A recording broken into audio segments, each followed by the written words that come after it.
அருமையான வார்த்தை ஆண்டவன் இயேசு சொல்லுகிறார். இனி பாவம் செய்யாதே, நீ நலமடைந்துள்ளீர், இதைவிட கேடானது எதுவும் உமக்கு நிகழாதிருக்க இனி பாவம் செய்யாது. இதுதான் இன்னைக்கு மறையுறை. ஒரு கணவன் மனைவி வாழ்ந்துக்கிட்டு வராங்க, டெய்லி அதுங்களுக்குள்ள சண்டை.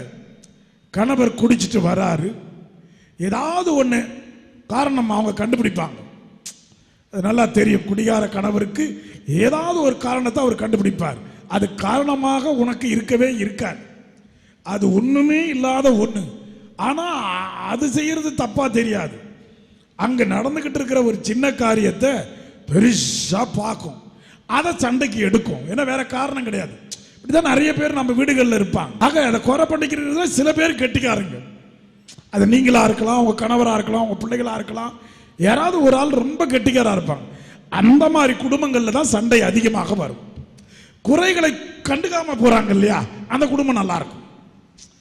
பரவாயில்ல தானே செஞ்சேன் அப்படின்னு சொல்லி போயிடும். ஆனால் அந்த கணவர் அடிக்கடி குடிச்சிட்டு சண்டை போடுறாருன்னு ஒரு அம்மா ஒரு வைத்தியர்கிட்ட போய் சொல்லுச்சு. இந்த வைத்தியர் என்ன பண்ணாரு, இங்க பாருமா, உன் பிரச்சனை காரணம் உங்க வீட்டுக்காரா? ஆமா. சண்டை போடுறதுக்கு காரணம் உங்க வீட்டுக்காரா? ஆமா. டெய்லி கட்ட வார்த்தை போடுறாரா? ஆமா, அவரும் போடுறாரு, நானும் போடுறேன். அவர் அடிக்கிறாரு, நீ அடிக்கிறியா? ஆமா, 2 அடி அடிச்சாருன்னா நானும் 1 அடிச்சிருவேன். இல்ல அது மாதிரி பண்ணக்கூடாதுல்ல. குடிச்சிட்டு இருக்கிறதுனால தெரியாது அவருக்கு. மறுநாள் காலையில கேட்பாரு, நீ எங்கேயாவது விழுந்திருப்புன்னு சொல்லிடுவேன் அப்படின்ற. அந்த மாதிரி 2 பேருமே சாக்கு சொல்லிக்கிட்டு இருந்தா அந்த அம்மா காரணம் சொல்லிச்சு. உடனே அந்த வைத்தியர் சொன்னாருங்க, பார், இனிமேல் உனக்கு சண்டை வேணாம்னா உங்க வீட்டுக்காரர் திட்டும் போது இந்த ஐடியாவை செய். என்ன? தண்ணிய வாயில இது ஒரு மருந்து கொடுக்குறேன், ஒரு மருந்து, நல்ல மருந்து. இந்த மருந்தை நீ வாயில ஊத்திக்க.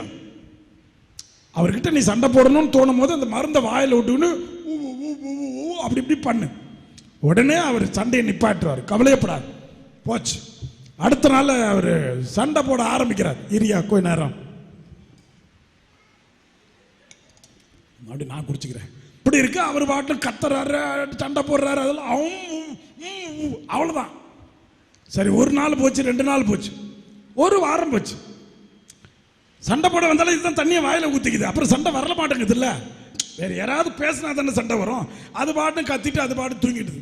அதுக்கப்புறம் அந்த வைத்தியர்கிட்ட வந்துச்சு.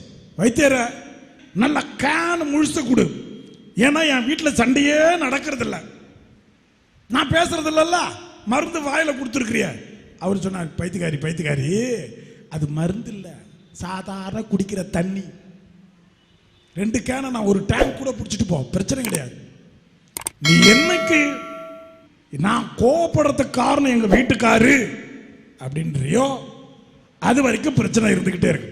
சண்டை வருவதற்கு நானும் ஒரு காரணம் என்று நினைக்கிறாயோ அன்று அமைதி வரும்.